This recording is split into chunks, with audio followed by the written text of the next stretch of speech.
pagsasauri. Actually, mga kapatid, ang salitang regeneration, yun ang again, yung generation, buhay, lahi. Ibig sabihin, bagong buhay. Bagong simula ng buhay.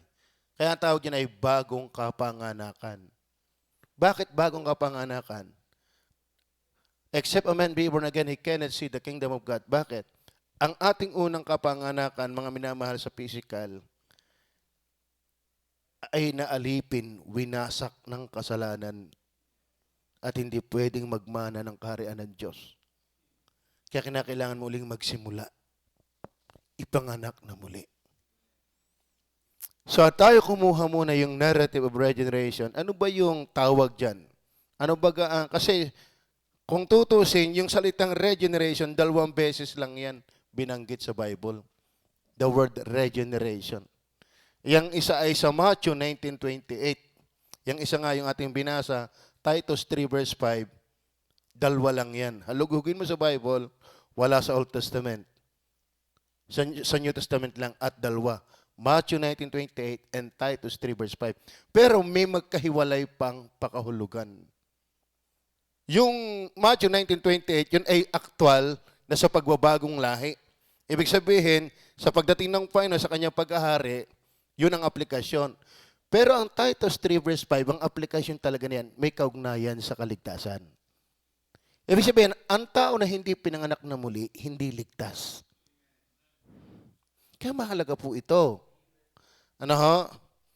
Ngayon, yung narrative o yung pagdidescribe nito, ang tawag dito sa John chapter 3, verse 3 to 7, ito'y tinatawag na new birth. New birth. Ano ho? Pag sinabing regeneration, ito ay bagong kapanganakan. Ano ho?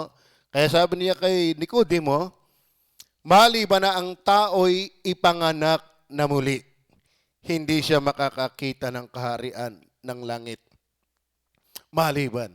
So, yung regeneration, mga minamahal, ay tumutukoy, umuuri sa muling kapanganakang espiritual. Dahil lahat po ng tao, spiritually patay. Anak ng dyablo. Kaya hanggat hindi ka pinapanganak na muli,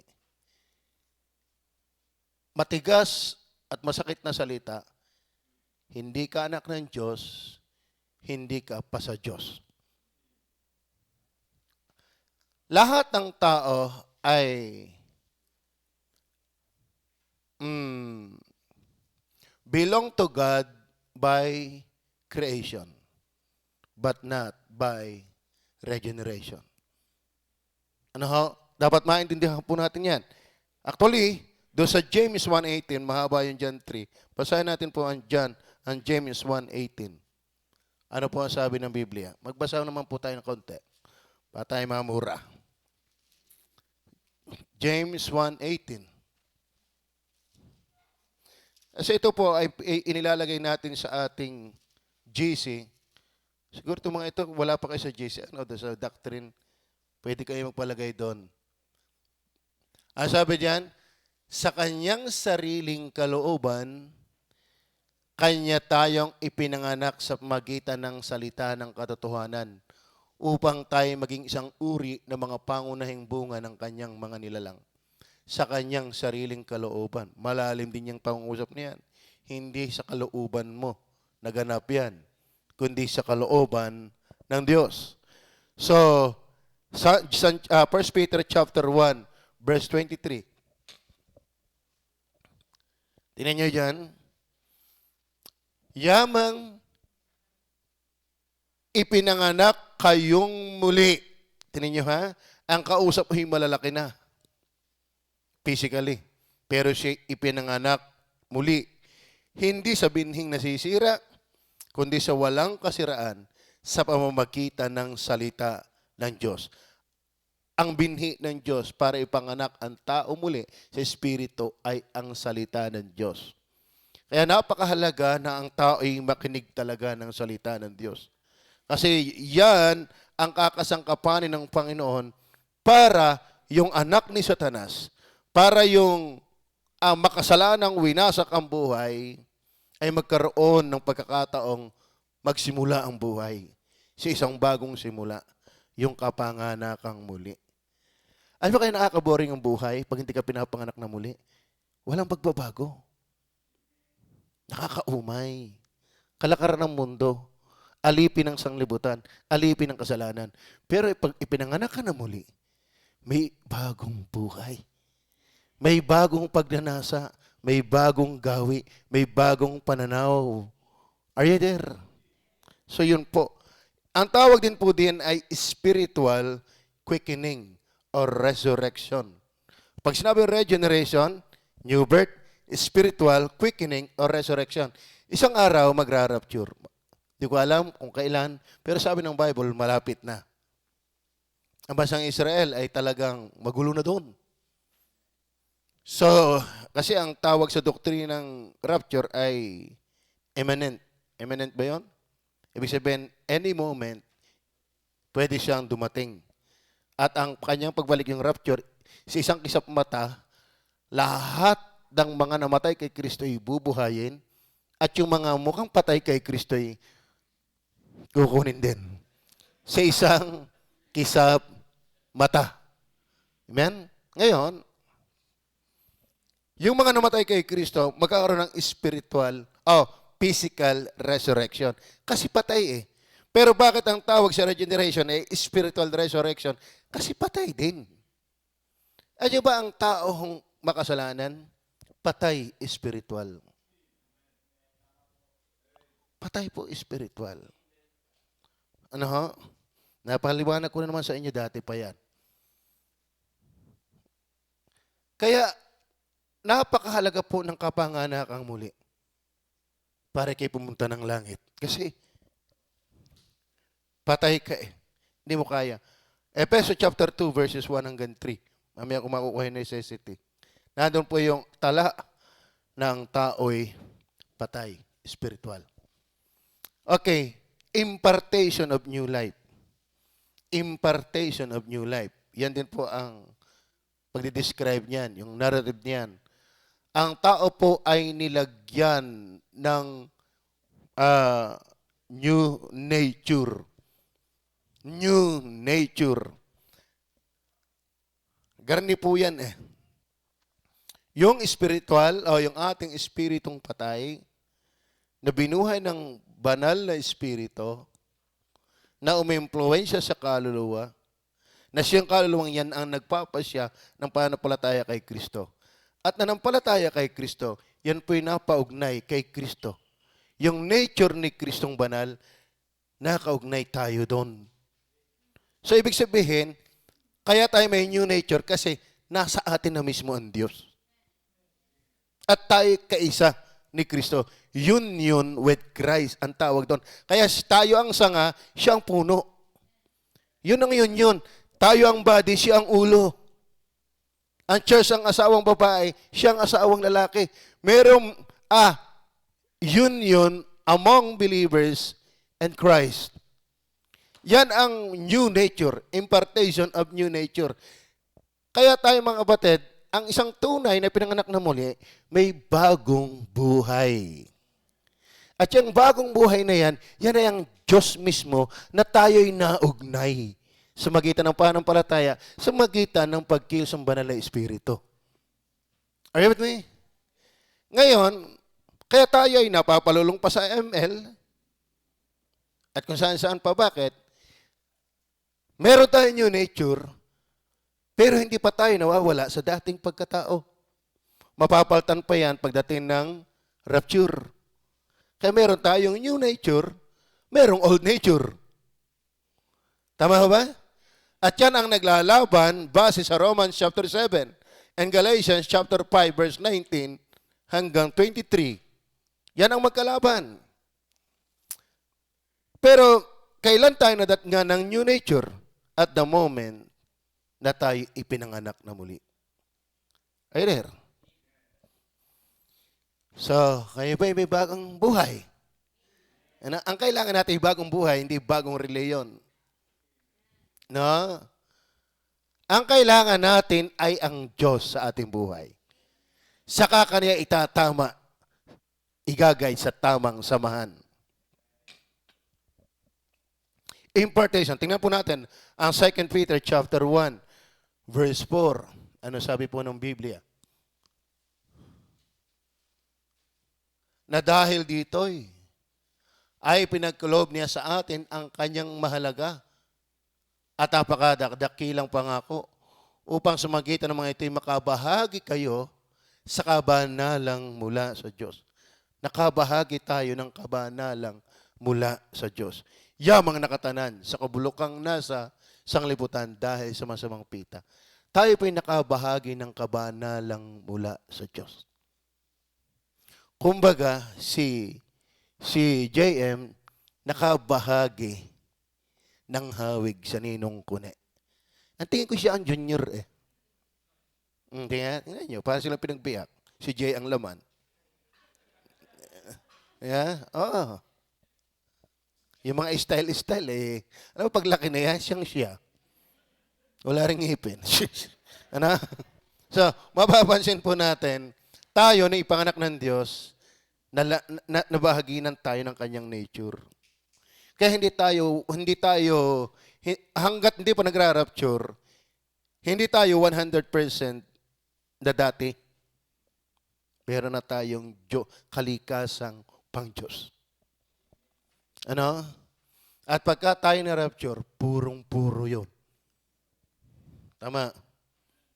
Then, ang tawag din diyan ay spiritual translation. Pakibasa ng Colossians 1:13. Ang regeneration mula sa kaharian ng kadiliman, inilipat ka sa kaharian ni Kristo. Dati, ang nagkukontrol sa iyo ay kasalanan, sanglibutan at satanas. Mix na ngayon. Minsan, nakukontrol ka pa na yan. Pero, hindi na napayag ang tunay na hari ng iyong buhay. Are you there?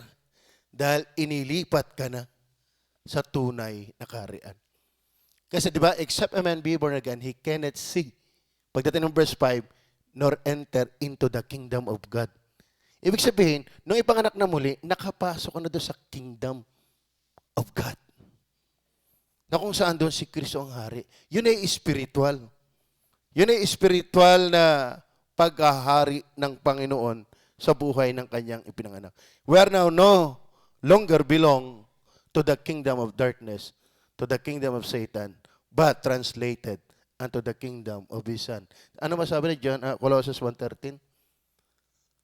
Na siyang nagligtas sa atin sa kapangyarihan ng kadiliman, na naglipat sa atin sa kaharian ng anak ng kanyang pag-ibig. Inilipat na tayo. Are you with me? Hindi lang nakapaglugawan. Ano? Nailipat na tayo. Kayo ba nailipat na? Dati alipin ako ng sigarilyo. Alipin ng sugal. Kung ano-anong umaalipin, napapasilip na lang. Pero hindi na yon ang gusto. Tama ba? Ewan ko lang sila. Ba't nalipin pa ng ML? Ba, hindi pa pinapanganak na muli.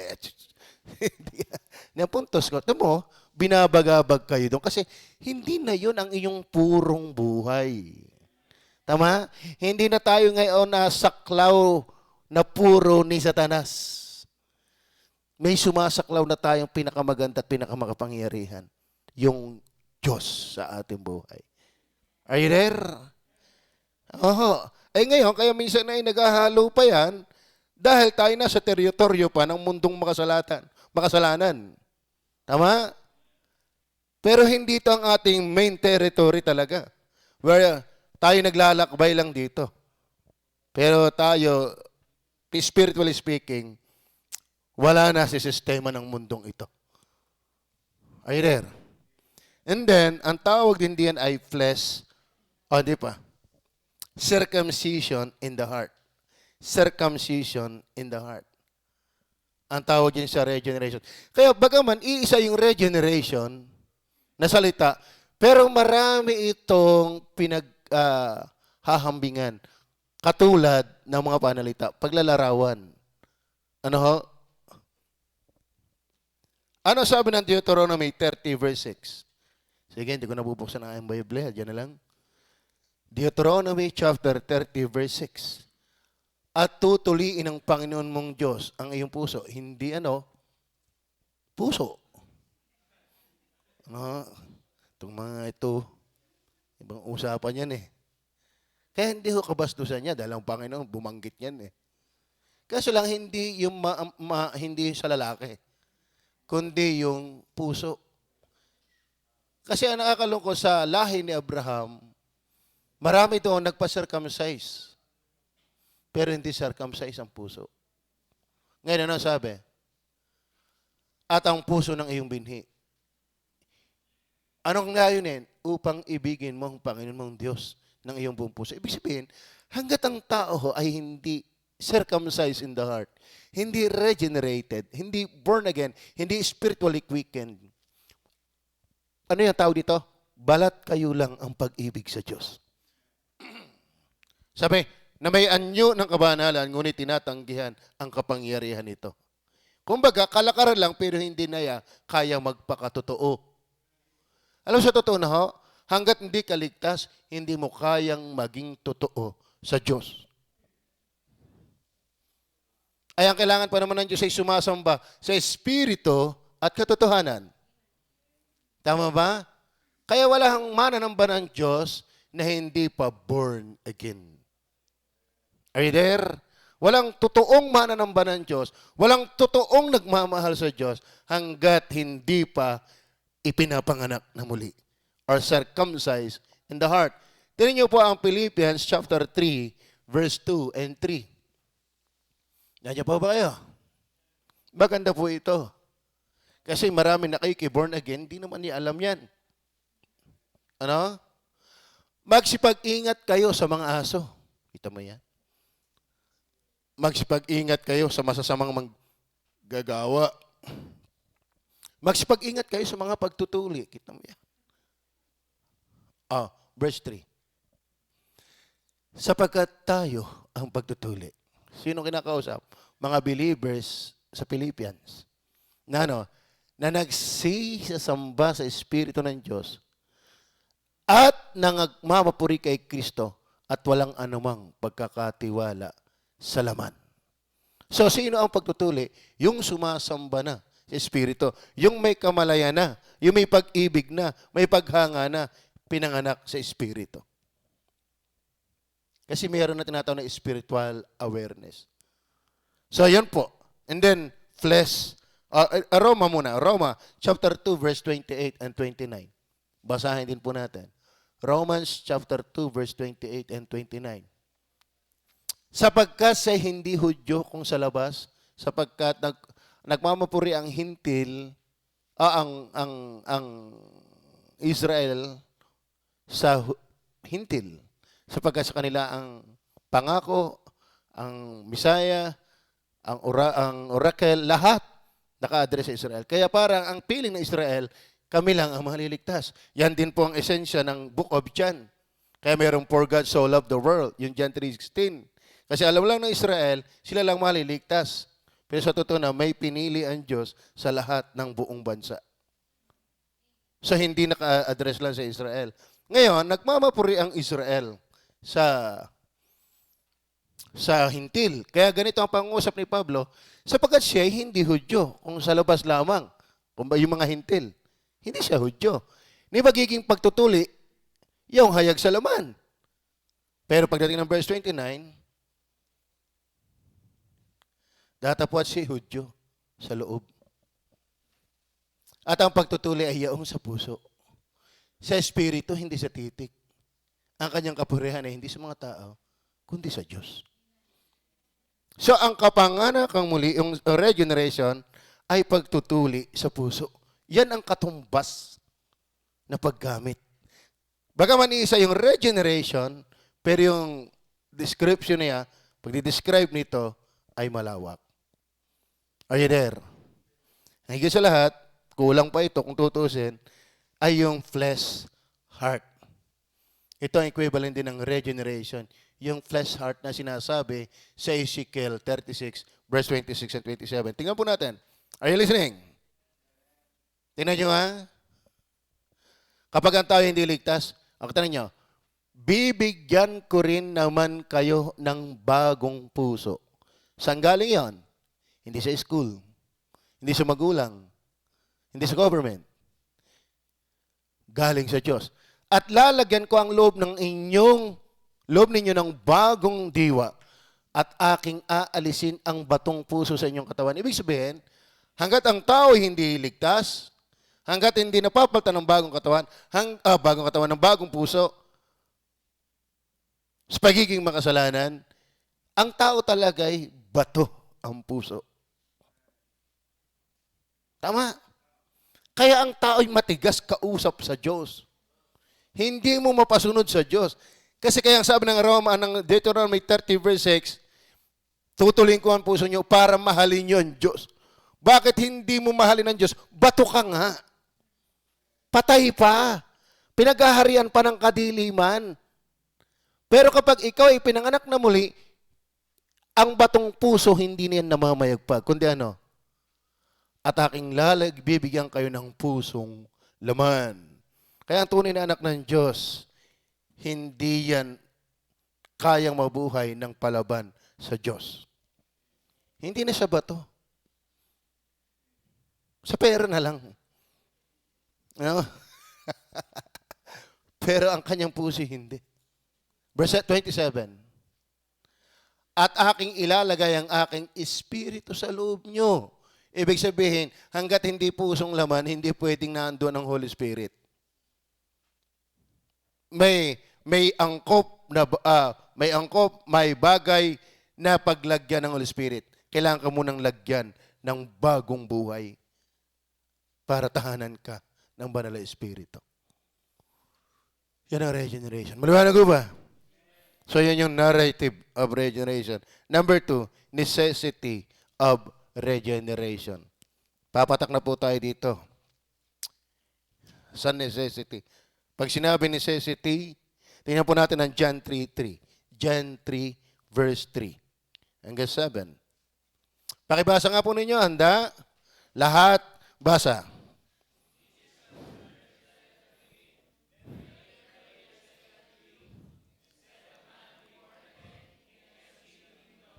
Ano yung necessity dyan? Except a man be born again. He cannot. The word cannot. Matigas yun. Ano?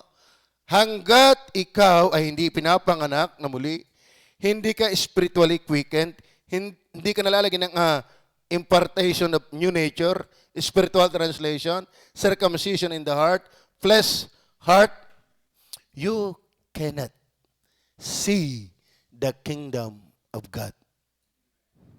Yung salitang cannot, kaya necessity, napakahalaga na ipanganak ka. Alright, me? Kaya ang tao, pag hindi pinapanak na muli, ang paghahari niya, ang nakikita niya, yung gusto niyang masusunod. Kasi hindi niya kita ng tunay na hari Diyos.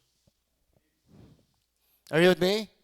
Kaya minsan, nakapag-preach ako dito, pwede kang membro ng local church, pero hindi ka belong sa kingdom of God. Kasi kapag ikaw ay belong sa kingdom of God, ikaw yung napasusunod sa local church. Kasi madali lang naman mabautismuhan eh. Kaya ang ating binabautismuhan, yung ligtas muna, yung na-born again muna. Bakit? Kapag ikaw yung nabautismuhan lang at hindi ka ligtas, ikaw pa rin ang hari ng buhay mo. Tama ba? Dahil it is not baptism that will enable you to see the kingdom of God. It is not church membership that will enable us to see the kingdom of God. But, except a man be born again. Tama ba? Oh, si Judas nga bautismado din. Pero siya ang nagkaanulo. Tama ba? Ipinagbili ang Panginoon sa 30 putol na pilak Yun lang ang halaga ng tingin ni Judas sa Panginoon. 30 putol na pilak. Kasi hindi mo kayang pagpahalagahan ng Diyos ng nararapat kasi hindi mo nga siya kilala. Eh, kung hindi mo kilala ang hari, di lalo yung kingdom. Verse 4, Nicodemus said unto him, How can a man be born when he is old? Kita mo yan? Pinunong relihiyon, doctor of the law, pero hindi niya alam kung ano yung born again. Can he enter the second time into his mother's womb and be born? Verse 5, Jesus answered, Verily, verily, I say unto thee, except a man be born of water and of the Spirit, he cannot enter into the kingdom of God. Tama yung sinabi ni JM kanina din. Kasi ang iba dyan, except a man be born of water, yan daw ay binyag o baptism. Maganda ang paliwanag dyan ni MacArthur. Yung sa water.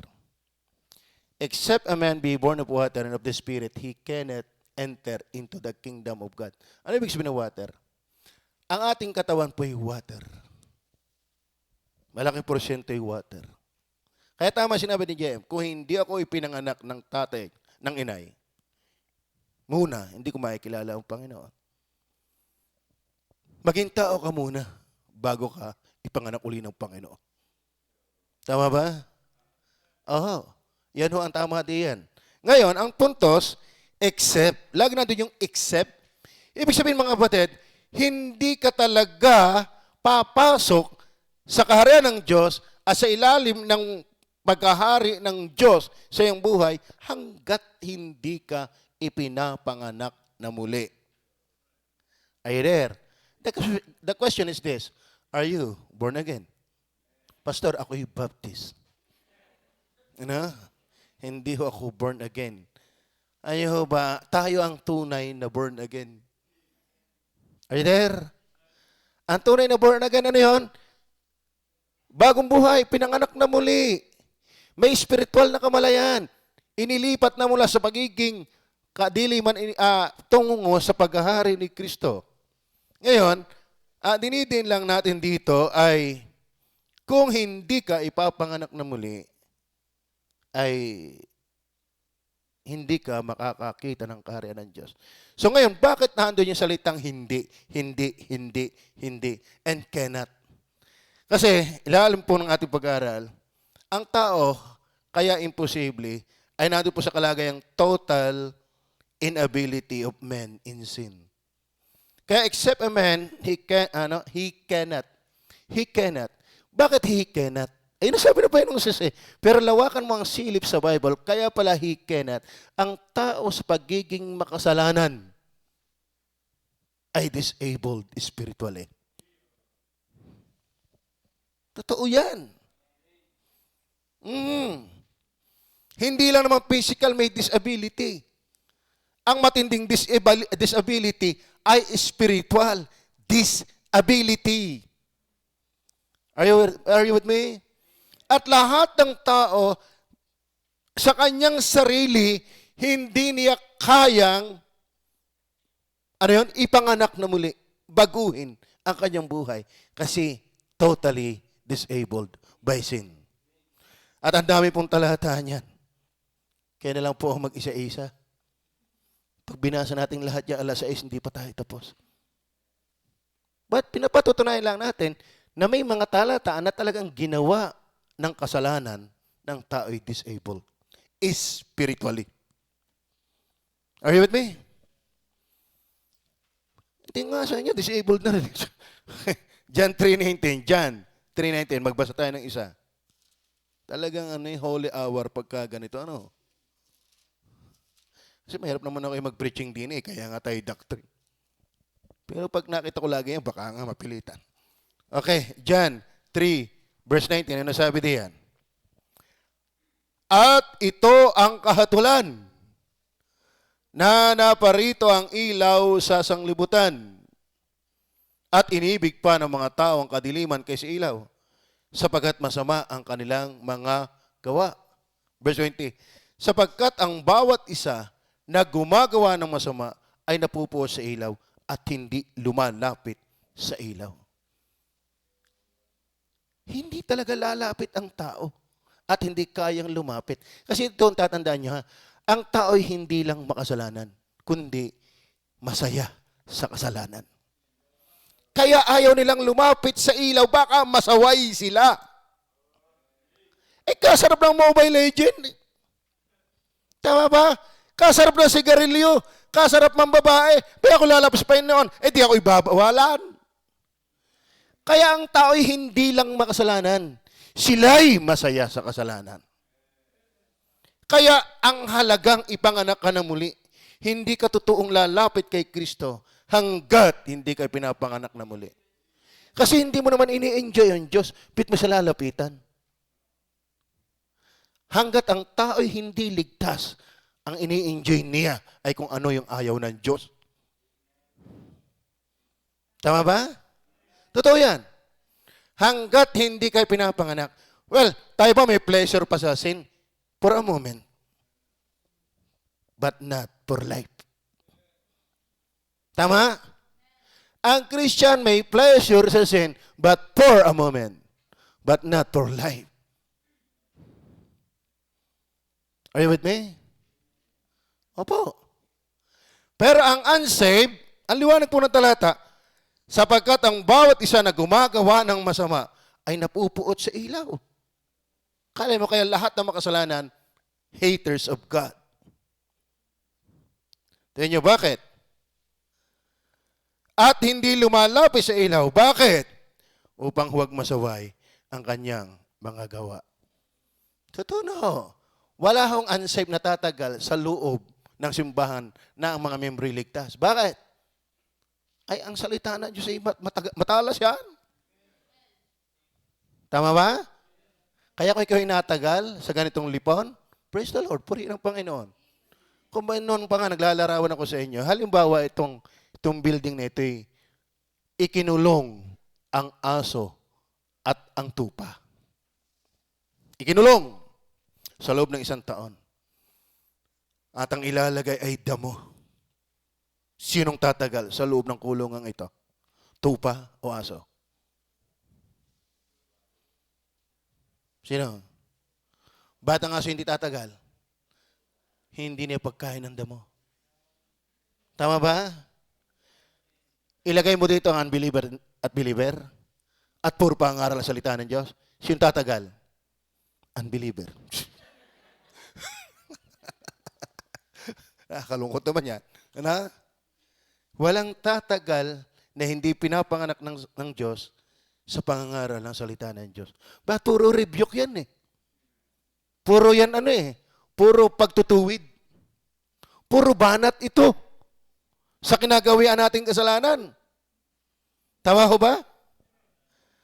Kaya, napakahalaga po ng kapanganakang muli. Except a man be born again, he cannot. Why he cannot? Unless he been born. Because of total inability of man in sin. Not only that, the religious and intellectual Nicodemus don't know it. Kaya hindi porke matalino ka secular, magaling ka sa Diyos. Iba ho ang karunungan ng mundo kaysa karunungan pang Diyos. Tama ho ba? At nahihigit po ang karunungang espiritual kaysa karunungang panglupa. Bakit? Una, ang karunungang espiritual, karunungan ng Diyos yan. Pandalwa, ang karunungan ng Diyos, hindi lang panglupa, hanggang langit yan. Ay, ang panglupa, makakapagtayo ka ba, engineer, ng bahay mo sa langit?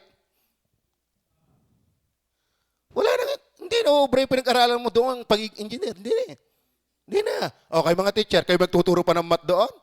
Hindi na. Ang namamayagpag na karunungan, talagang karunungan ng Diyos. Tama ba? Ngayon, pero ibig sabihin ba, hindi natin kailangan niya? Kailangan. Dinisin niyo yan para sa atin. Pero iba yung karunungan na hindi alam ni Nicodemus kahit matalino. Kaya sabi niya, paano mangyayari yun? Tama, hindi nga alam. Kaya sabi, you cannot. Yung ang relihiyoso na, matalino na, hindi alam. Ay, sino ka pa? Ibig sabihin, hindi ang ability, taas ng pinag-aralan. At salamat kung meron.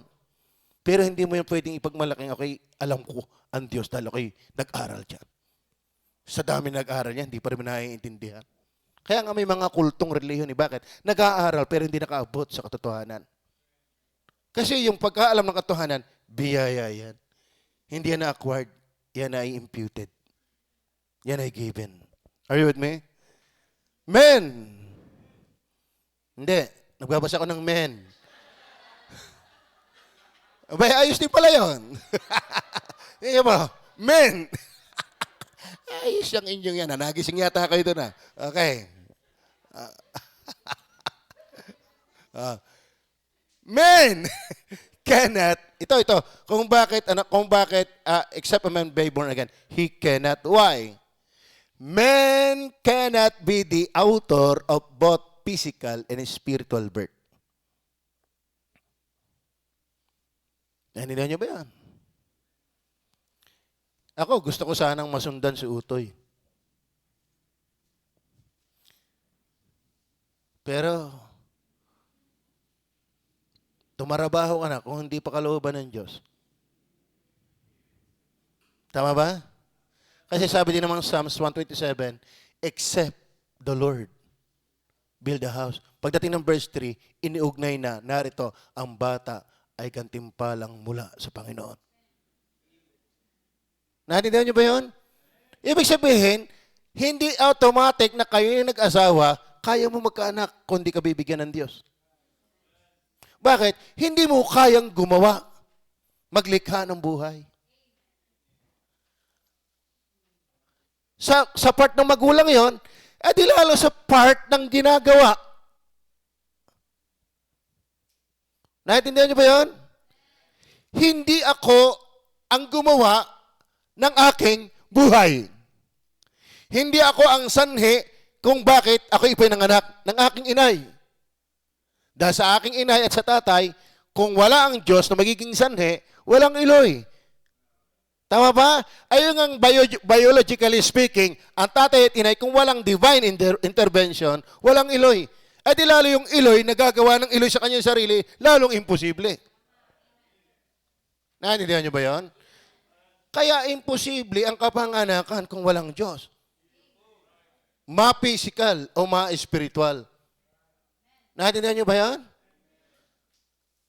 You are not the author of life. Physically and spiritually. Diyos yan. Diyos ang may ano dyan. Kaya nga mababasa natin, at bibigyan ko kayo ng bagong puso. Siya magbibigay. Tama ba? Siya ang bumuhay. Nakakita na ba kayong bangkay? Kayang buhayin ang kanyang sarili? Wala. May bubuhay sa kanya, pero hindi niya kayang buhayin ang kanyang sarili.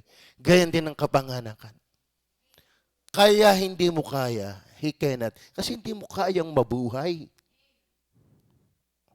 Are you there? Tingnan niyo po, John chapter 3, verse 6 and 7.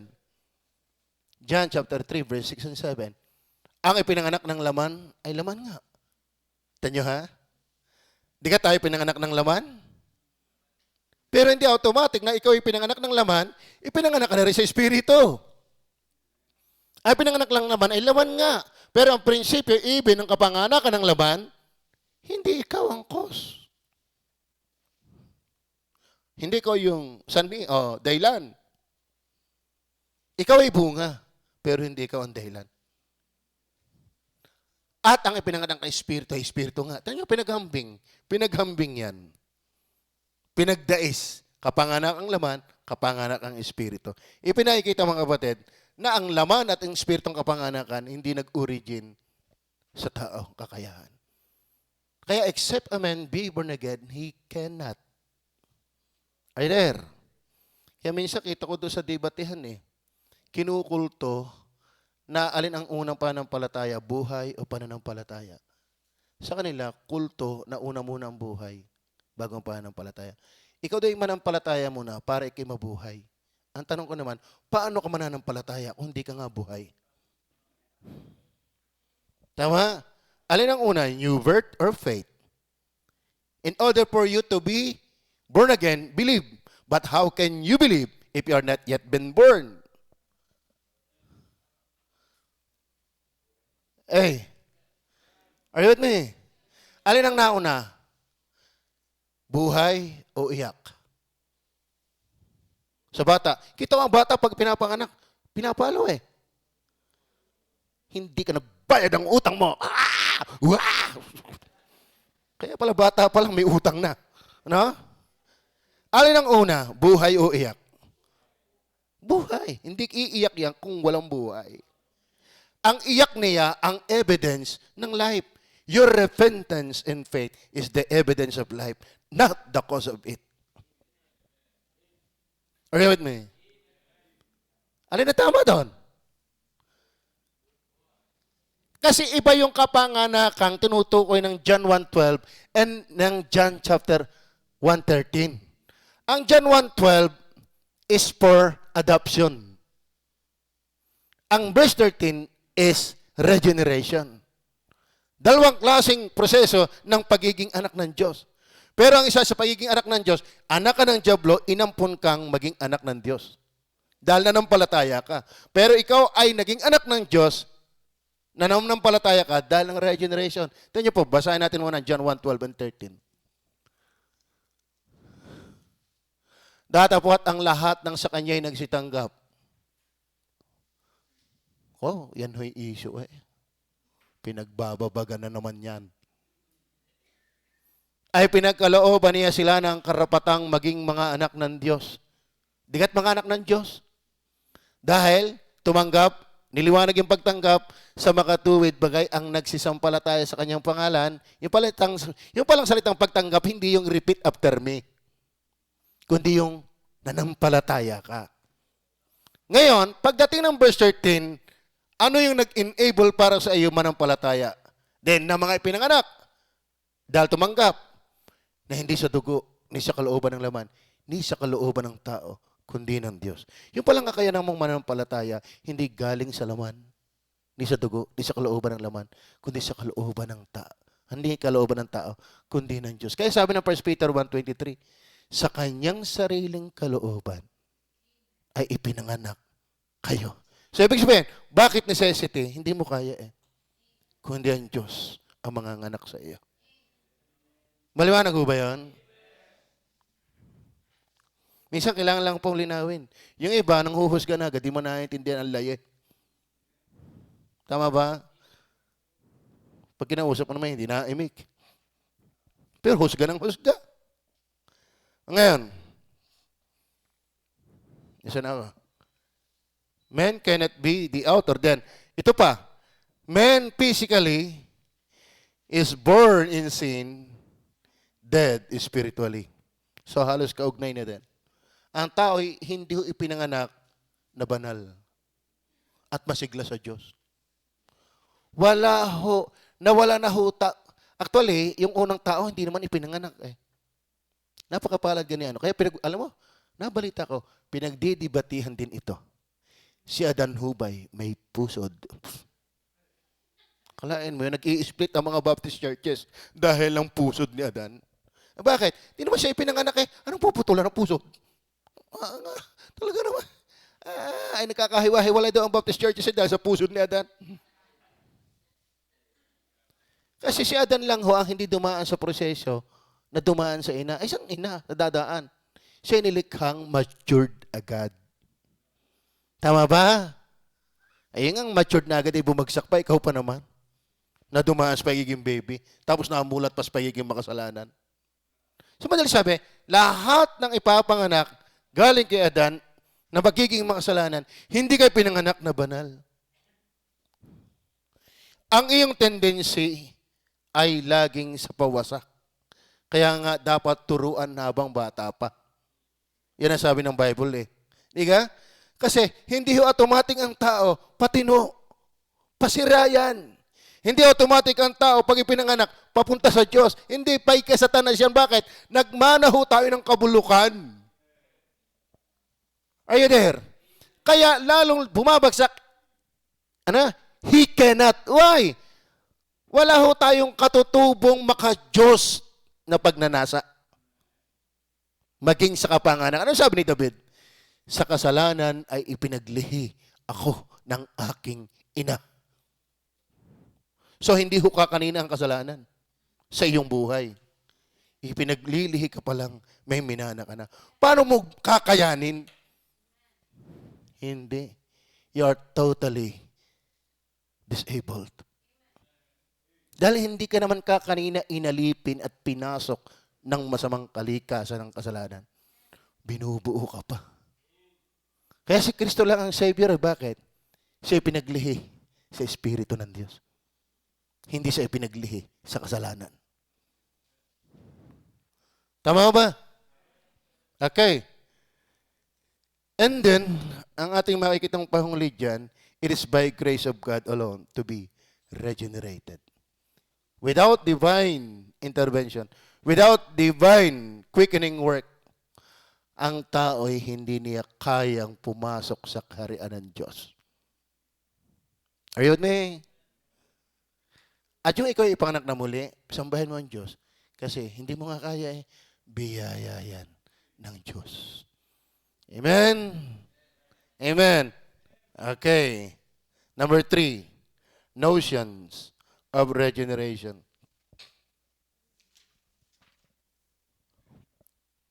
Ano ba yung mga ideas? Ano yung mga katawagan doon sa kapanganak ng muli, yung spiritual na buhay natin? Una, ito'y internal life. Internal life. Kaya sabi po ng talata, and that which is born of the Spirit is spirit. Ano ba ang internal life ng tao ay soul and spirit. Kaya ang kapanganak ang muli, hindi ho yan panglabas. Yan ay pangloob. Are you with me? Kaya madali na hong baguhin ang panglabas kung unang binago ng Diyos ang pangloob. Tama? At mananatiling ang tao ay panglabas lamang kung walang nararanasang pangloob na pagbabagong ginawa ang Diyos. Kaya maraming reliyon, hypocrisy. Are you with me? Namayan nyo ng kabanalan. Kaya ang sabi po ng Matthew 15 verse 8, ang bayang ito'y iginagalang ako ng kanilang mga labi, datapwat ang kanilang puso'y malayo sa akin. Hanggat hindi ka ligtas, labi lang sa iyo ang Panginoon. Ano ibig sabihin labi? Sanguso, Kristiyano, pero sa puso'y jablo. Natindihan nyo ba yan? Yan ang maraming tao ngayon eh. Sanguso ay Kristiyano, pero sa puso'y hindi. Naintindihan nyo ba yung kwento diyan ng leon? Alala nyo ba yung leon? Siya daw ang gwardya sa langit. Lahat ng papasok do'y aamuyin. At pag hindi amoy Kristiyano, iyong kakainin. Alam nyo ba yan? Aba, ito yan, faithful ang leon pag binilinan. Ano? Abay, may papasok. Sino ka pwedeng ihambing ditong papasok? Si Uwa, itong Mobile Legend. Ano? Inamoy ang paa, hindi amoy Kristiyano, sagpang. Inamoy ang tuhod, hindi Kristiyano, sagpang. Inamoy ang bayawang, hindi amoy Kristiyano, sagpang. Inamoy ang liig, sagpang. Inamoy ang tenga, sagpang. Mata, sagpang. Natiring uso, inamoy, Kristiyano. Oh, di pasok sa langit yung uso. Bakit? Ay nguso lang ang Kristiyano eh. Yan lang. Di ba? Maraming tao hanggang nguso lang ang pagiging Kristiyano. At hindi mo naman talaga kayang maging Kristiyano kung wala ang Diyos. Kaya sa pagiging Kristiyano, hindi pupurihin ang nangaral. Hindi ho ito pagalingan ng pangangaral, kundi ang galing ng Diyos na kumikilos sa pinapangaralan. Minsan ang niluluwalhati mga ngaral, hindi yung Diyos na cause ng birth. Are you with me? Kaya minsan yung iba, hindi na rin mangaral, hindi mo na kasing galing niya. Hindi naman ikaw ang magliligtas. Hindi naman ikaw ang kikilos. Diyos sa magitan ng simpleng salita na dinadala mo sa tao. Tama ho ba? Ang tawag po dyan ay internal life. Sa born again. Ito'y pangloob na buhay. Then, maraming talata. Then, ito yung tinatawag na new life. New life. Ano ho? So maraming talata din dyan. Tingnan nga natin ang Acts 11:18. Acts 11:18. Ba? Tama ba yung relo? Tama ba yan? Ba't ako yata habang-haba na sa aking ginagawa? Acts 11:18. Ano sabi diyan?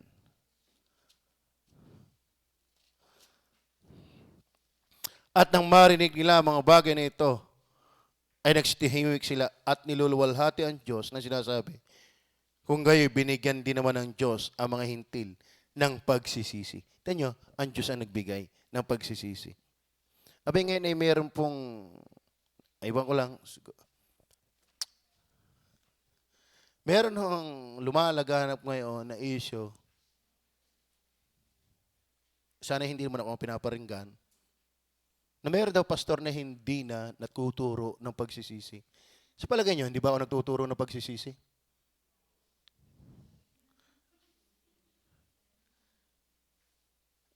Hindi ba ako nagtuturo ng pagsisisi? Ito ang turo ko. Maging ang pagsisisi, bigay ng Diyos. Opo. Ang makatotohanan, hindi turo ko, turo ng Bible. Ang wagas, makatotohanan na magdadala. Kasi actually, ang idea po ng pagsisisi, from the Greek word na metanoeo. Ibig sabihin po ito'y pagbabago ng isip, damdamin at kalooban. Kaya ang tawag dyan sa theology ay conversion. Result of regeneration. So unless ang isang tayo ma-regenerate, even repentance, hindi niya kaya. Kaya ang gagawin ng tao, hahampasin lang ang sarili, pagka Semana Santa, tapos pagkatapos inuman na uli, barika na uli. Kasi yung magbago ng pangloob, hindi kaya ng tao yun. Kaya sabi ng Diyos, papaltan ko kayo ng bagong puso, bagong diwa. Wala ng diwa. Amen. Alala ko na nasa Bible school Talagang matindi ang holy hour nasa Bible school. Wala naman doong preach wala namang microphone. Ang ginawa ng kaklase ko, para hindi kita, tinakluban ang muka. Kung katami studios, ang masama, nabitawa, talaga namang nawala ang diwa. Okay.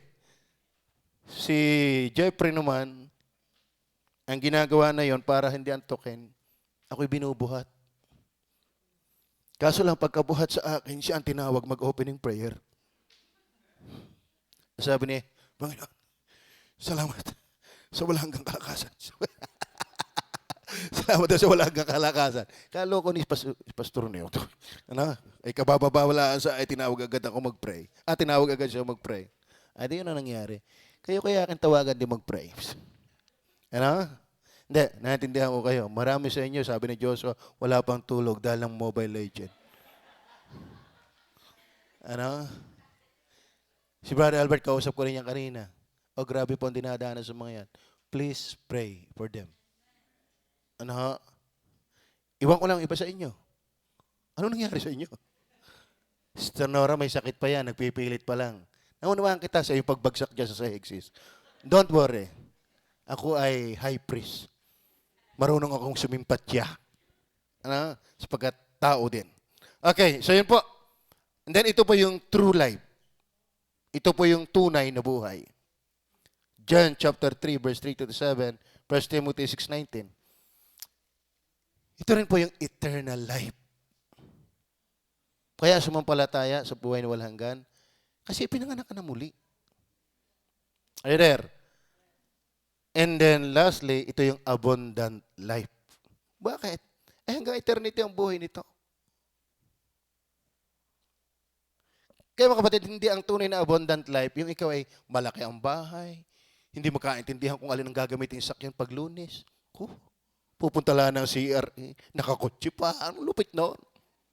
Sa kasaganaan ng buhay. Pero hindi ho yan ang tunay na abundant life. Spiritual life. ang abundant life. Are you with me? Then number 4.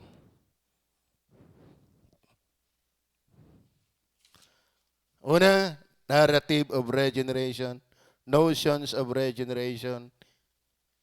Ba, nasan yung number 3? Necessity of regeneration, number 3. Non-merit mix of regeneration. Ibig sabihin mga kapatid, sa kapanganak ang muli, halos na emphasis ko na rin, para ipanganak ka, wala kang kabahabahagi. Maging yung manampalataya, yan ho'y bigay rin ng Diyos. Maging yung pagsisisi, bigay rin ng Diyos. Paano ka mananampalataya doon sa hindi mo naman gusto? At mangmang ka doon. At bulag ka doon. At kontra ka doon. Magsisisi. Paano pagsisisi ang kasalanan? You enjoy sin. Ang Diyos ang naglagay ng bagong programa puso sa iyo. Wala kang kinamalayan doon. At wala kang kabahabahagi doon. Are you there? So yan po ang ibig sabihin. Kasi sabi nga sa inyo, kahit sa physical life, hindi naman ikaw ang cause kung bakit ipapanganak ka physically. Kahit nga yung mga magulang na gustong-gusto ng magkaanak kung hindi pakialaman ng Diyos, wala eh. Yung iba naman, pinakalma na lagi ng Panginoon. Bakit? Ay, susun na eh. Abay, merong kilala akong 18 anak. Ang beauty ng Panginoon doon. Ay, lupit. Ay ba ang inahin? Sinong inahin na yun? Tayo mo na, sinong kasing laki? Ting, ting, ting, ting, ting, ting, ting, ting, ting, ting, ting, ting. Para si Tina. Na? Si Tina ang inahin, ang sukat. Kita ko eh. Namayat pa. Ay, kayo umanak na umanak, hindi namayat. 18. Nung maka-15, baka naman tayo makakahabol pa ng lalaki. Gawa! Babae na naman. Ano? Isa pa! Baka sakali makalalaki. Abay, nung pang 17 ngayon nakalalaki. Ay, baka naman makakadalwa. Ano? Ayun, ay di ang bunsoy babae uli. Ayaw ba yung lalaki? Bading. Bakit? Eh, puro kapatid ay babae. Di ang laruan ay puro na babae. Ayun. Anong nangyari? Nagyari ka lalaki? Kita ko eh. Hanggang ngayon, nandun sa may plaza, nag-aerobics. Nagtuturo doon. Ay, pinsang ko yun. Pang 17 anak. Ay, talaga atindi ng pagkilos doon. Kaya, hindi ang anak ay biyaya. Atindi ng biyaya doon. Kaso lang yung mag-appreciate doon, hanggat di ka pinapanak spiritual, hindi eh. Sa kanila isalot yan eh, ang daming anak. Tama? Pero pag tayo anak ng Diyos, madami o wala, tayo ituwa. Kasi malay tayo sa Diyos, sa kanyang kabutihan. Ba't ang pinupuntos ko lang, kahit sa physical na kapanganakan, tumarabaho ang magulang, gustong gusto, pero pag wala ang biyaya ng Diyos, wala. Ay di lalo kung ikaw yung nililikha, anong bahagi mo doon? Tama? So, ganyan din sa kapanganakang muli, walang kaunting bahagi ang tao. Hey, are you with me? Bakit? Ang kaligtasan ay maging sa plano ay hindi ka kasabay. Ang Diyos lang sa walang hanggan ang nagplano na ikaw'y maliligtas. Maliwanag ko ba yan? John 3 verse 5, Jesus answered, John 1:12 and 13, nabasa ko na kanina yan. Regeneration cannot be controlled by human actions or rituals. It is an act of God's sovereign will. It is made possible by the resurrection of Jesus Christ. It occurs through the hearing of the Word of God. It is affected by the Holy Spirit. So wala akong taong bahagi. Sa malawak na pag-aaral pa, hindi ko na inilagay yung mga talata. Yung may nabasa tayo kanina, na pagsisisi ay bigay ng Diyos. Sa Efeso, ito hindi sa inyong sarili. Ito'y kaloob ng Diyos. Anong kaloob doon? Ano? Through faith. We are saved by grace through faith. Hindi sa iyong sarili. Ito'y kaloob ng Diyos. Yung faith ay hindi sa iyong sarili. Ito'y kaloob ng Diyos. Ano ba ang tawag yan sa Judas? Holy faith. Pero ang puso ng tao, corrupt heart. Paanong lalabas ang holy faith sa corrupt heart? Sabi nga ng Panginoon, magbubunga baga ng mabuting bunga ang masamang puno? Paano maglalabas yung holy faith sa corrupt na heart? Kung hindi Diyos mismo ang nagbigay nun. Are you with me? Maliwanag ho ba? So kaya mga kapatid, ang born again, yan ay pure work of God. Wala kang bahagi. Kaya praise the Lord. Out of many people, you've been born of God. That is absolutely by God's grace. Maliwanag ko ba? Maliwanag. Now, kaya alin ang una? Faith or regeneration? Good works. Okay. Then number 5, and the last, not revealed work of regeneration. Basahin po natin ang verse 5 and 6. Dito po tayo magtatapos. Not a revealed work of regeneration. Kasi mga kapatid, maging yung biological principle ng birth, pinagdidibatihan yan sa theology. Ang soul ba galing sa lalaki o pag nag-meet, nagpo-provide ang Diyos ng soul? Automatic bang nasa lalaki na yon? O pag nag-meet ang egg and sperm ay doon naglalagay ng soul? Ano? O kaya nagkaroon ng buhay yung nag-meet na sperm and egg kasi nilagyan ng soul. Okay. Ngayon ang punto si Garner. Bagaman napakakaraniwan na ang bata, lalo sa Santa Clara, kahit sa Siko, talagang naghilira dyan ng lawitin ng uhog. Nandun ang pabrika. Ng biyaya. Biyaya yan Kita ko yan sa Kalikanto sa amin, talagang gunor ang uhugin. Gunor ang mga uhugin. Ngayon, yan ay may bagay. Kasi nagbabasa ako Kasi theology kasi sa doktor, ganyan. Meron silang silip na ultimo yung sa buhay ng tao, yan ay may hiwaga. Kaya merong awiting ang buhay ng tao, mahiwaga ang buhay ng tao. Kasi mga kapatid, ito ay mystery. Lalo po yung spiritual na kapanganakan. Kasi ito'y nangyari, pero hindi mo alam kung paanong nangyari. Naintindihan niyo ba ngayon? Nangyari, pero hindi mo alam kung paano nangyari. Ikaw may nakakakita na lang ng isda yan. Tanong, paano naging isda yan? Tama ba? Paano yan? Dating palaka. Siya, patay ka. Si ano ka na? Yung palaka yan ay dati ulo-ulo. Tapos yung ulo-ulo ngayon, yun ay dati mutha. Palaki niyan. Ang pinakamatindi niyan, ano yan? The highest form of animal is you. Evolution na po yun. Hindi tayo naniniwala diyan. Amen? Pero kita natin may isda. Paano naging isda yon? Kita natin may baka. Paano naging baka yon? Baka naman nga. Kita natin ang baka, pero hindi natin alam kung paano naging baka. Ika'y pinanganak ng Diyos. Paano ka naging anak ng Diyos? Are you there? Hindi na nampalataya. Paano ka na nampalataya? Ba't yung iba hindi? Kung kayo nang lang kasimple, ba't yung iba hindi? Tingnan po natin ang talata, verse 5 and 6. Jesus answered, Verily, verily, I say unto thee, except a man be born of water and of the Spirit, he cannot enter the kingdom of God. That which is born of the flesh is flesh, and that which is born of the Spirit is spirit.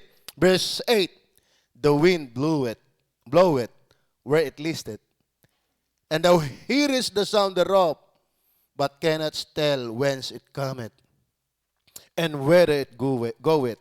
So is everyone that is born of the Spirit.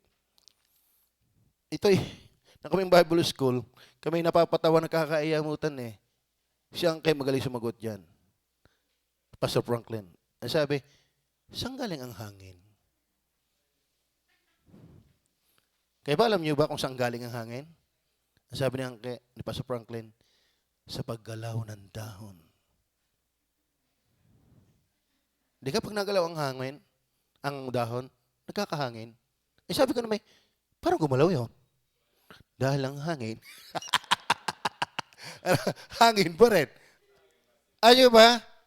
Ang hangin galing minsang kanluran, galing silangan, galing ibaba, galing ilaya. Saan ba talaga nanggagaling yan?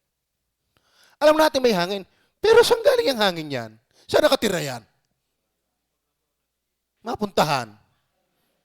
Visitation. Gayun din ikaw pinanganak ng Diyos. Ibig sabihin, mystery. Kaya mali yung preaching how to be born again. You are not the author.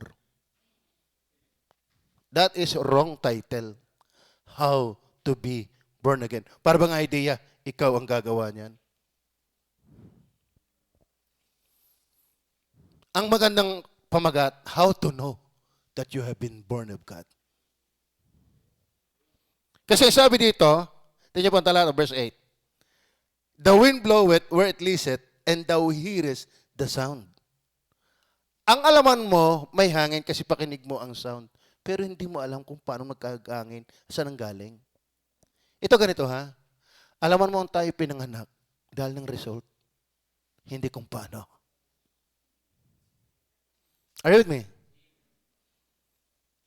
Kaya ba'y tinatamaan ng hangin ng aircon? Tinatamaan ho ba kayo? Para sa napupuruhan yata sa mata. Ano? Okay, hindi, ganito. Hindi. Ibig sabihin, kita nyo po, hindi nyo kita ang hangin, pero dampi ninyo ang hangin. Tama ba?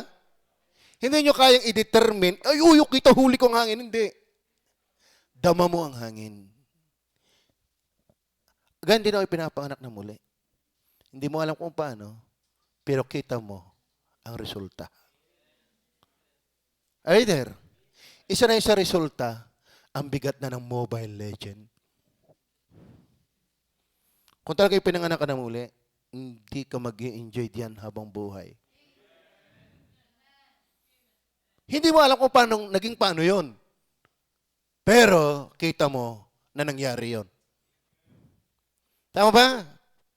Hindi yung iyak ng bata ang nag-cause kung bakit siya naging bata at buhay. Kundi yung iyak niya ang ebidensya na siya'y buhay. Alam mo kung bakit ka naiyak sa kasalanan? That is the evidence of life. Why you are willing to surrender yourself to the Lord Jesus Christ, that is the evidence of life, not the cause of it. Tayo niyo yung niyog dyan, laging tinitingnan niya, nagkahambay. At saka ang hangin, nakaka-fresh. Tama ba? Kaya ang Holy Spirit, nakaka-refresh talaga ng buhay yan. Ano? Ngayon, ang hangin, yung dahon ng niyog, bet nagalaw yan, hindi mo kita ang hangin. Pero halata mong may hangin na pagagalaw. Kaya halata kang anak ng Diyos. Sa ebidensya. Nanindihan niyo ba yan? Tingnan po natin. Dito po ako'y malapit na matapos. Nabasa natin ang John 1:12 and 13. Yung tumanggap. Pero kaya pala tumanggap dahil ng kalooban ng Diyos. Ang Diyos ang pinagmulan. Hindi ikaw. Tapos, mapapansin natin, doon sa Filipos chapter 2, verse 12 and 13. Tingnan niyo po yan. Meron nung nagko-comment na yan, yan naman kinakausap diyan, ay mananampalataya na. Kaya nga sinabi yung talatang yan, yan ang paraan kung bakit sila yung naging mananampalataya. Ano sabi diyan? Filipos chapter 2, verse 12 and 13. Kaya nga, mga minamahal ko, kung paano ang inyong laging pagsunod na hindi lamang sa harapan ko, kundi bagkos pa ngayong ako'y wala. Ay lubusin ninyo ang gawain ng inyong sariling pagkaligtas na may takot at panginginig. Taga sa English yan, work out your salvation. Not work for, but work out. Ibig sabihin, gagawa ka. Yun ba ang cause ng salvation? Gagawa ka? Pagdating ng verse 13, for it is God which worketh in you both to will and to do His pleasure. So bakit merong workout? Kasi yan ang ebidensya ng pagkilos ng Diyos sa loob. Kasi pag sinasabing regeneration, internal life. Tama ba? Kaya meron kang workout dahil meron ang Diyos work in. You have to work it out because God first work within us. Are you with me? Kaya sabi sa Theology Garne, conversion is man's working out while regeneration is God's working in. Ang kapanganakang muli ng Diyos at sa tao ay pagkilos sa loob. Yung pagsisisit pananampalataya ay pagkilos ng tao palabas. Naintindihan niyo ba gayon? So, ang ipinanganak na muli ng Diyos, hindi natin alam kung paano, pero pakinig mo ang hangin. Kita mo yung ebidensya. Kaya ang tunay na anak ng Diyos, kita yan. Hindi na itatago ang tunay na pagiging anak ng Diyos. Halata yan. Amen? Si Pedro nga, backslider na eh. Alagad ka ng payo. Bakit? Napaghahalata sa iyong salita. Maging sa salita, halata ang Kristiyano. Naniniwala ba kayo? Oh, nagbumuralaga yan. Maging nga sa gayak eh, halata din ang Kristiyano.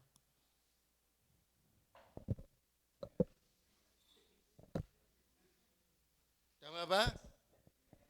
Opo. Sa pinupuntahan, halata din ang Kristiyano. Tama ba? Sa pinapanood, dapat halata din ang Kristiyano. Halata mo ang pinanganak na muli. Kasi ang hangin, di mo alam kung saan galing, pero napapainggan mo ang tunog. Di ka? Napapakinggan mo ang tunog. Napapakinggan mo ang tulog. Papakinggan mo ang tunog. Papakinggan mo ang tulog. Tama ba? Magkatunog. Tunog. Tulog. Ano? Ezekiel, tingnan niyo po, Ezekiel 36, verse 26 and 27. Meron pa akong 5 minutes. Ezekiel 36, verse 26 and 27. Ganito sabi. Bibigyan ko rin naman kayo ng bagong puso. Tingnan niyo ha? Bibigyan. Paano nangyari yun? Nakita mo na lang ang result pero hindi mo alam kung paano nangyari. Dati naman kayo mahilig sa sigarilyo eh. Bigyan ko yung nakinigla ng Bible eh. Ako'y nagkagarina. Tama ba? Dati naman ako'y magnanakaw ng maisan ng may maisan. Bigyan ko ng ipin niya na lang. Ha? Basta nakita mo na lang yung result pero paano naganap? Kaya pakinig mo ang tunog ng hangin pero hindi mo alam kung saan galing. Ganyan po, basahin natin tuloy. Bigyan ko rin naman kayo ng bagong puso at lalagyan ko ng loob ninyo ang bagong diwa at aking aalisin ang batong puso sa inyong katawan at aking bibigyan kayo ng pusong laman. Okay. So, nangyari yun. Paano nakikita? Verse 27.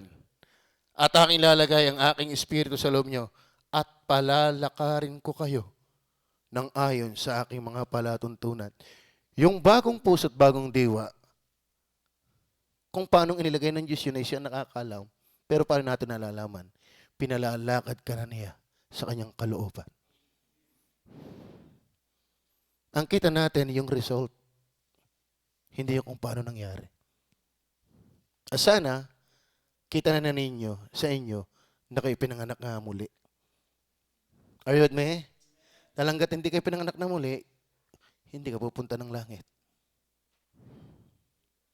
Hindi mo alam, pero dapat pakinig mo ang hangin. Hindi mo alam, misteryoso ang hangin.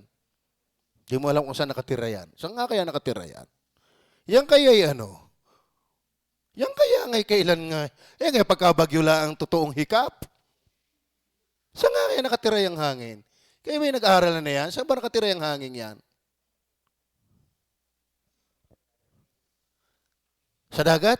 Hindi kaya yung dagat mismo ang nagpapaalon din?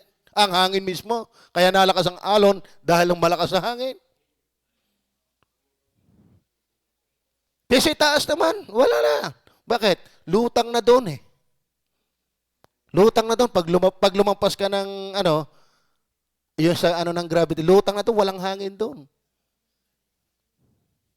Pag ikay pumunta doon at may hangin, mabaho yun. Bakit? Hindi nga muna ang pinanggagalingan ng hangin doon. Kaya pollution na ang langit. Di ka? Ay, masamang lipon yan eh. Okay? 2 Corinthians 5:17. Kaya't kung ang sino man ay na kay Kristo, siya'y bagong nilalang. Tama? Kaya makikita natin na ang tunay na pinanganak na muli, kita yung resulta, hindi yung kung paano nangyari. Kaya bibinago na ng Diyos. Alam niyo ba ang pagbabago? Ito ang tunay na pagbabago. Hindi yung ikay mag-iinom lamang na nawala ng alak. Kasi kita ko ho, may mga taong hindi ligtas kayang alisin ng alak dahil sa usaping pamilya. Tama ba? Ay nakakaya naman sa anak ko. Kaya matututong mag-inom dahil ko, inalis yun. Pero ngangulugan ba, Kristiyano yan? Hindi mo nasimba? Hindi mo nagbabasa ng Bible? Pero kayang alisin ng bisyo. Meron din akong kapinsan na kayang alisin ng sigarilyo. Bakit? Napatunayan, nakakapagpasakit. So dahil sa sakit, nawala ang sigarilyo. Pero hindi dahil ni Kristo. Kaya ding, ito ba yung mga dating daan, naaalis nila ang bisyo. Maraming relihiyon, nagpapatotoo din na nawala ang bisyo. Pero hindi nila kayang patunayan kung sila tiyak ng palangit. So ano ang pagbabago? Bakit? Bisyo lang ba ang kasalanan? Ito ang tunay na pagbabago. Yung kasalanang enjoy na enjoy ka, ngayon nalulungkot ka na. Ang Biblia na wala kang kahilig-hilig, ngayon, wala ka pa ring hilig. Ano?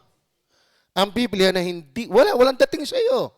Sa totoo na, kay unbeliever, walang dating yan. Minsan nakita ko ng Bible, tuwan-tuwa ang tatay, ang inay, magbabasa na si Eloy.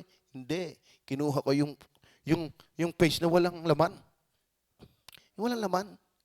Pinambuntot ko sa papagayo. Kasi gumagalang din ako sa may sulat eh. Baka nga salita ng Diyos, kakahiya naman. Yung walang laman, ginawa kong buntot sa papagayo. Sapi-sapi. Walang kadating-dating ito. Pero ngayon, kaya alam ko ay anak ng Diyos eh. Ang sabi ng 1 Peter chapter 2 verse 2, gaya ng bagong sanggol na panganak, nasa inyo ang gatas na walang daya. Ang salita ng Diyos. Kaya kung tunay na ipinanganak na muli, hindi maaaring wala ang hilig dito. Actually, ang pagbabasa ng Biblia ay hindi utos lamang. Ito'y pangangailangan mo. Katulad ng bata, inutusan ba siya? Ay, dede. Hindi. Hindi mo na kinakailangan utusan ng bata. Dede yan. Ikaw ba inuutusan pa mag-almusal? Hindi. Takaw mga. Tama ba? Hindi ka pa inuutusan, ando na. Pero yung inuutusan ka magluto, hindi ka mautusan. Pero pagkakakain, hindi ka pa inuutusan, ando na. Bakit? Ang pagkain, hindi yan utos, yun ay pangangailangan. Tama ba? Ang mahirap na may kililigo pa, iuutusan pa. Yung edad mo ngayon, utusan ka pa maligo. Ikaw ang nakakadama ng init ng katawan at anghit. Dahil ang init, may anghit. Kaya ikaw ay naliligo. Hindi, kinakailangan utusan. Nakakadama ka ng pangailangan. Gayan din ang Diyos sa kanyang salita. Kaya halata may kinabago, yung boring na salita ng Diyos, bakit ninanasa mo ngayon? Kaya ba mayroong pagnanasa niyan? May pagnanasa ho ba kayo niyan? Ay, nakakatakot kapag wala. Ano sabi ng Bible? Ang tao hindi nabubuhay sa magitan ng tinapay lamang, kundi sa magitan ng salita ng Diyos na lumalabas sa kanyang bibig. Ibig sabihin, hindi lang physical ang pagkain, may spiritual. Pero sino yung kakaing spiritual? Yung buhay. Yung pinanganak na muli. Kahit ba ituro mo yan ang salita ng Diyos ay pagkain, spiritual, hindi kakain dyan tunay, yung hindi ligtas. Tama ba? Pantatlo, na mahalata may kibinago ng Diyos, ito, nasa first John ito eh. Yung iglesia ng Panginoong totoo, yung kapatiran, yung simbahan. na niyayakag ka noon. Kung makapihit ang liig mo'y matatanggal sa pag-ayaw. Tama ba? Pero ngayon, gustong-gusto mong puntahan at natutuwa ka sa samahan. Tama ba? Nako, nung ako hindi ligtas, baka ako sabi ng iba, ang tao daw nakapapasok lang sa simbahan 3 beses. Ano yon? Bininyagan, kinasal, patay. Alam mo kung ako, hindi naligtas, baka 1 beses lang. Nung binyagan. Bakit? Hindi ko alam kung ako ikakasal. Di ba? Okay ba? Ikakasal din kayo. At kung patay, hindi ko alam. Baka naman ako idalhin din doon. Makakadalwa din naman. Pero nung ikaw ay maligtas, hindi ganun ang buhay mo. Sa totoo na kayo maligtas, mga kapatid, hindi naman ako worker. Lagi ako nasa simbahan. Kaya ako'y inubos na ng ipot-ipot na lamok doon sa ilalim ng Vergara. Walang pagkain ang worker. Bit ka kayo masaya. Ay ba doon ang sardinas doon? Para lang magkasya. Kumakanta ka ng si Noe gumawa ng arko. Talaga namang sasuntukin ko ang laman, di ko mahuli. Ay puro sapaw. Ano ka ito? Ay sa dami kang kakain doon. Talagang ginawa ko na ang diskarte. Wala Ay, ang iba tumiknik, nagpahuli. Si Kuya Pepe, ang galing na yan. Sige, kuhain na sabaw. Ayun nga, naipon sa huli. Wais din yung tao yun. Ano? Ganon kahirap. Ba't ako'y masaya? Ako'y masaya. Sa totoo na, kaya lang ako naliban, hindi ako nakaon. Kasi kinakaon na Sa mga ng loob ko pambihira. Kasi ang aming bahay tubigan. Baka ang layo ng buhatan ito at kina Brother Albert, lampas pa. Baka doon pa sa simbahan natin. Ang dadaan ay patuto. Hagyan ako nakalis ang bahay namin. Pagdating ko sa mga TSL, walang kumaon. Pambihirang yan, mamaktul-maktul ako Makapangapa na lang kaya ng dalaga dito. Masama na loob ko. Pero dati na may ayaw ko. Natunog yung hangin. May tunog ang hangin. Tama. Are you with me? At saka sabi ng Bible, yung masamang sistema ng mundong ito, hindi mo na mahal. Love not the world, neither the things that are in the world. Are you with me? We are still in this world, but we are not of this world. Tayo nasa mundo pa, pero hindi tayo taga-mundo. Yan dapat ang ating tingin. Kaya yung pleasure, hindi masama ang pera. Hindi masama ang mag-asawa. Pero yung kabi-kabili asawa na, yun ang masama. Ang sex hindi kasalanan. Outside marriage, sex is sin. Are you with me? Ang magkaroon ng pag-aari sa mundo, hindi masama. Nagiging masama lang yan kung mahal mo yan kaysa sa nagbigay sa iyo. Even the money is not evil, but the love of money is the root of all evil. Are you with me? Kaya tayo gigilty na dyan. Kasi yan ang bunga, ang ebidensya ng kaligtasan. Hangad ko sa mga miyembro ng God is Able Baptist Church, simawan kayo. Pero higit sa lahat, sa Panginoon muna. Tama ba? Kaya pumayag kayong hinahaplit sa lugar na ito para maganda kayong tubuan ng mga bunga. Matatag ang puno. Kaysa mas malaki pa ang bunga kaysa puno. Ang maganda yung malaki muna ang puno. Kaya dala ang bunga. Tama? Maliwanag ho baga? Tayo po'y manalangin. Panginoon Diyos, sa langit, salamat po na marami.